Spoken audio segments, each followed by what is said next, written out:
In the annals of Nigeria's history, some names stand as pillars of courage, leadership, and sacrifice. These are men whose unwavering commitment to service shaped the very foundation of modern Nigeria. Among them, one stands tall, a man whose life has been a testament to sacrifice, vision, and unyielding patriotism. A man who walked through the fire of war, stood at the forefront of governance, and laid the foundations of a modern Nigeria.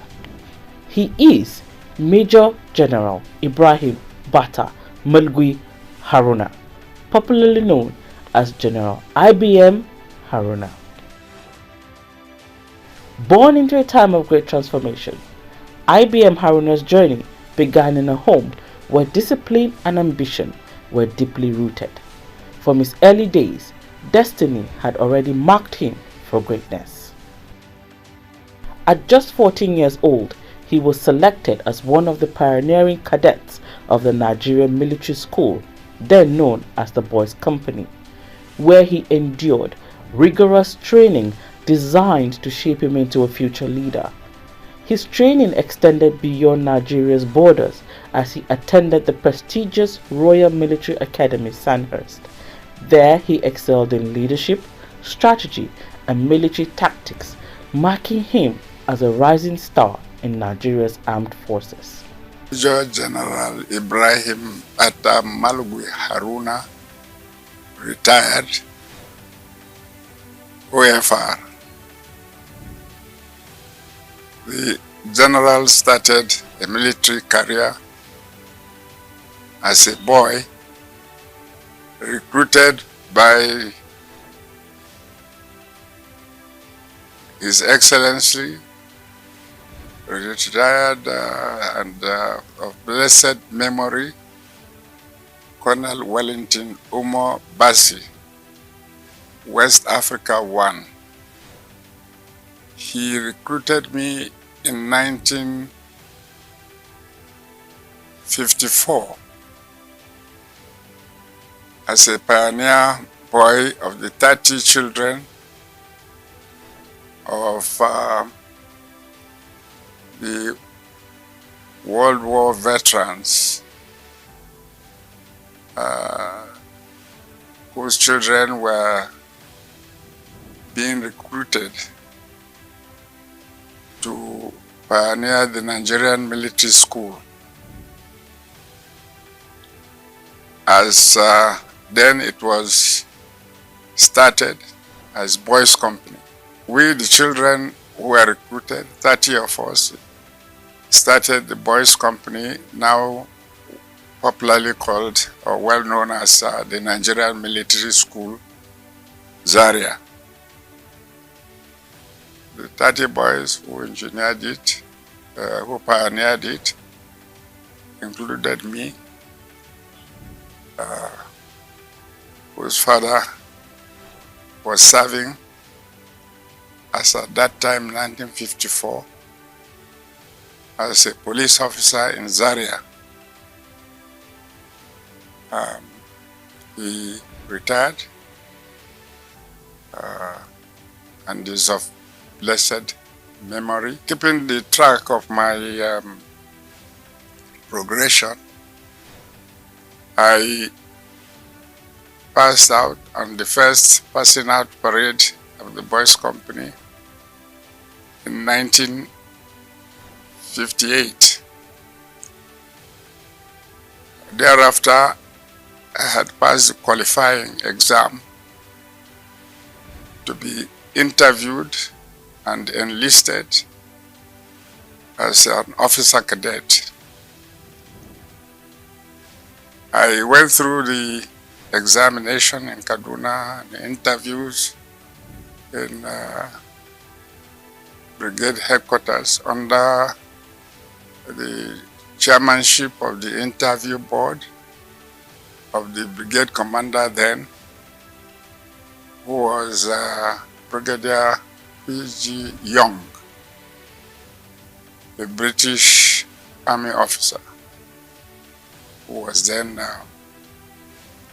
commanding the brigade in Kaduna.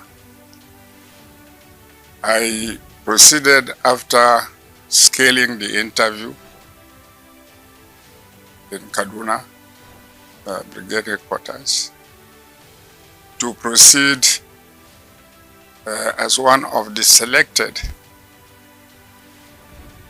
cadets in 1958 to the regular officers special training school, Teshi, in Ghana, now the seat of the Ghana Military Academy. As Nigeria faced its most defining moments, IBM Haruna was at the heart of military operations. During the Civil War, he played a crucial role in military logistics, coordinating troops movements, managing supply chains, and ensuring that the front lines remained strong. His brilliance in strategy and organization helped shape the course of battle, earning him rapid promotions and national recognition. As a logistic officer, I was also, with my contemporaries, commissioned as an infantry officer. So in the course of my engagement in the army, I functioned as an ordnance officer and also as an infantry officer. At the beginning of the Civil War, I was the ordnance commander, and I was as a rear commander to 1st Division when I moved from Lagos to Kaduna. Had to organize the logistics to put in place to support and provide subsequently the maintenance stock of logistics required by the 1st Division, operating from Makurdi to subsequent operational areas. By the end of the Civil War, I had been rear commander to the 1st Division based in Kaduna, followed by being garrison commander in Lagos and rear commander to 3 Marine Commando operating when it did start from Bonny after the sea landing. General IBM Haruna was not just a warrior, he was a visionary. He understood the power of information in shaping national identity and public perception. As the Federal Commissioner for Information and Culture, he revolutionized Nigeria's media landscape. In 1975, he established the Nigerian Television Authority (NTA), ensuring that Nigeria had a strong independent media presence. He also founded the News Agency of Nigeria (NAN), providing the nation with credible, timely news reporting. One of his most cultural significant achievements was his role as chairman of Festac 77, the largest Pan-African festivals of arts and culture ever hosted on African soil. We had the change of pattern from General Gawan to General Murtala, dead memory, who himself was succeeded about 6 months after his ascension to Commander-in-Chief by General Obasanjo. It was during that time that I was appointed the Federal Commissioner for Information and Culture. And during my tenure, I chairman the 1977 Nigeria's participation to the Festival of Arts and Culture, Black Festival of Arts and Culture, as the then Minister for Information and Culture, though we were called commissioners as Federal Commissioner for Information and Culture. During the festival, we had a colloquium, we had symposiums, we had boat regatta, we had Doba, we have dances and musics and dances of all the black people in the world who congregated in Lagos. I was in charge of the Nigeria's participation as Minister of Information and Culture. General IBM Haruna's contributions to Nigeria went beyond the battlefield and the media. He played a pivotal role in the development of Abuja as the Federal Capital Territory. His advocacy for infrastructure and strategic planning helped shape the city into the thriving metropolis it is today, an idea he envisioned while serving as a commanding officer in Lagos. The Federal Capital proposal was mooted. I was in the top military hierarchy under Gawan and subsequently under Murtala and Obasanjo. Well, in the military ranking, I was a senior officer at that high level of seniority. So the discussions, the establishment of the committee that had to report on the suitability of where to site the federal capital.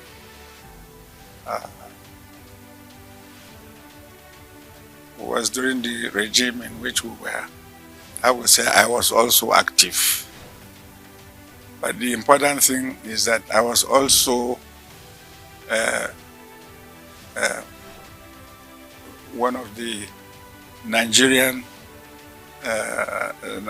who experienced the hardship of traffic jam in Lagos. I was a commander of troops. I was commander of the Ordnance Depot.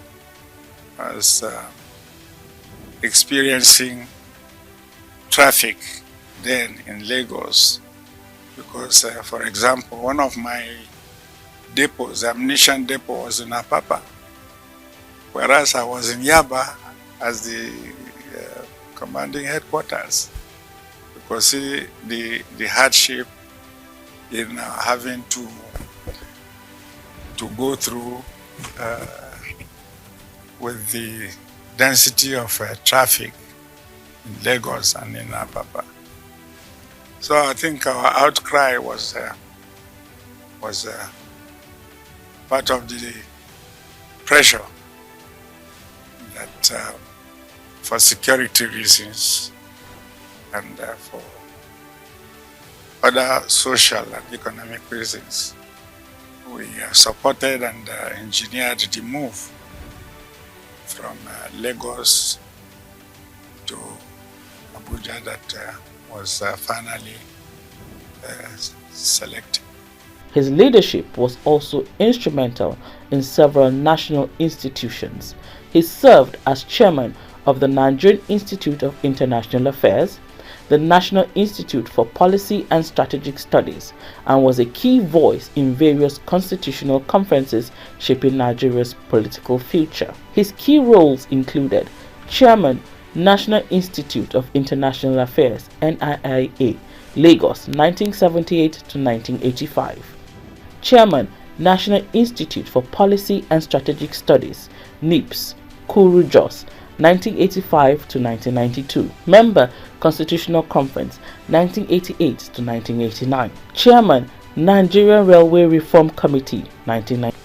Member, National Constitutional Conference Commission, 1994. Chairman, Executive Council, Area Consultative Forum, 2009 to 2012. Amongst all this movement, after my posting, after leaving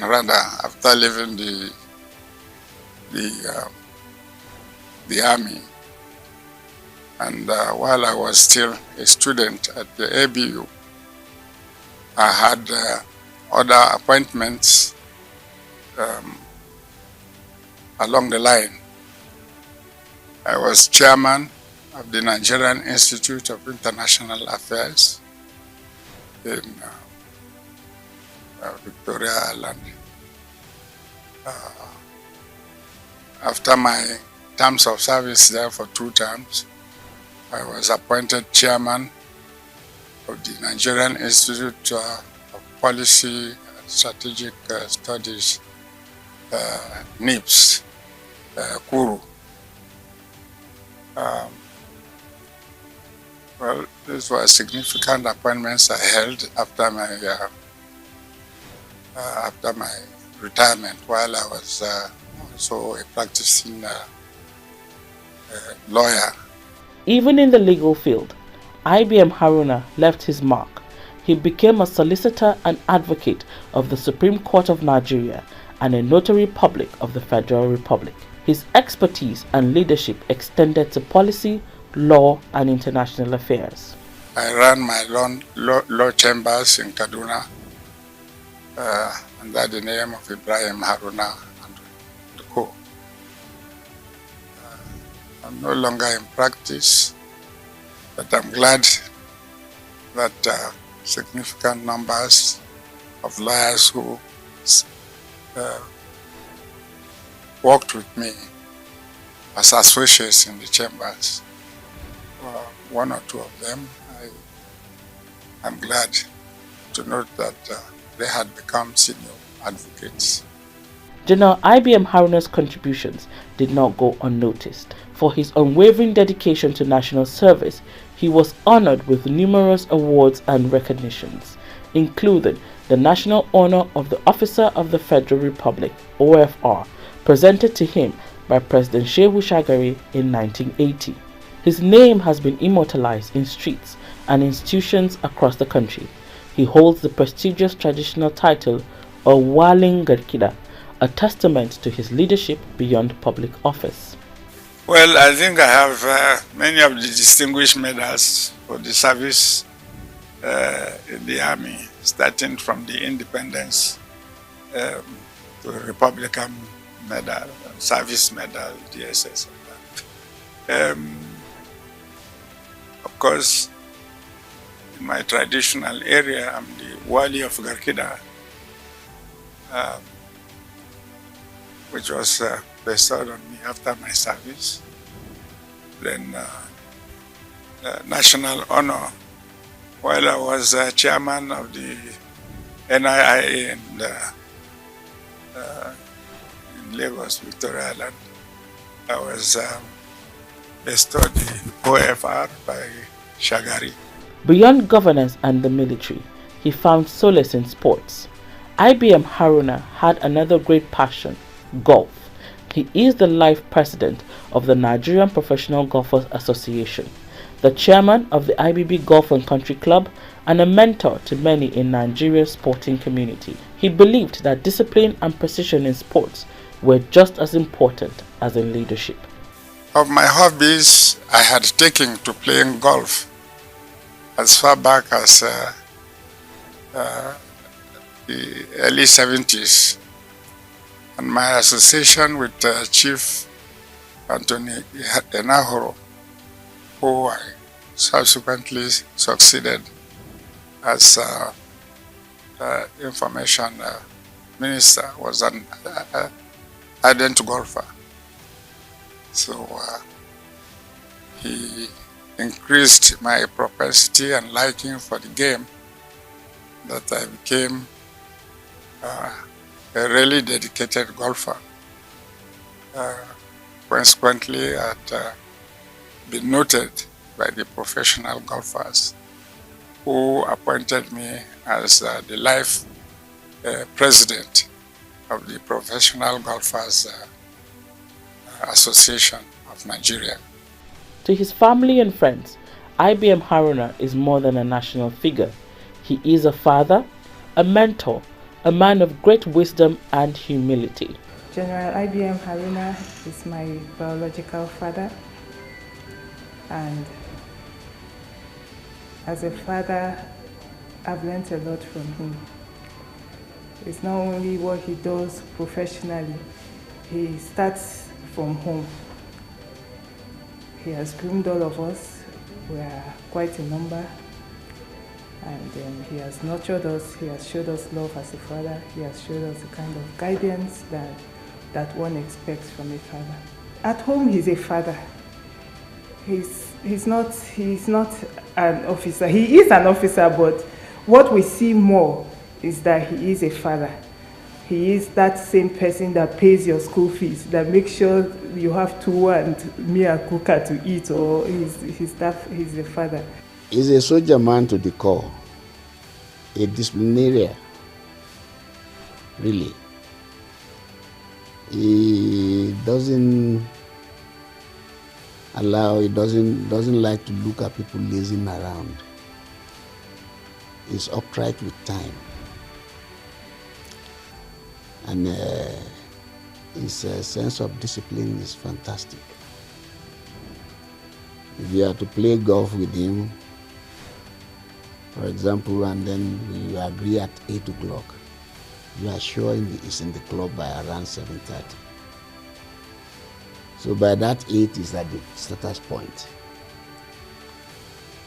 And he wants you to play to the rules. And at times some members will run away from him because they feel he will harass them. In the sense that he wouldn't like you, he wants you to play to the rules. Don't stay where you will block my view or my shadow, and then when he reacts to such things, you discover that it's the military in him. So that scares a lot of people, they run away. But I stay put. I tell him, no, look, I'm here to relax myself. So don't add to my pressure. And that is how we became so friendly. Then he look at me and say, who is this man that is bold enough to tell me this way? But with time, we became so close, and as you rightly said, we became like brothers. There's nothing happening in the family he will not discuss with me. Even in retirement, his voice remained influential in national discourse. His advice to younger generations and leaders is clear and powerful. When we were rightly involved or enmeshed in the politics of the country, ruling by military system and military ways, which were autocratic, not democratic. Now we have gone through that. We are looking for ways to improve and strengthen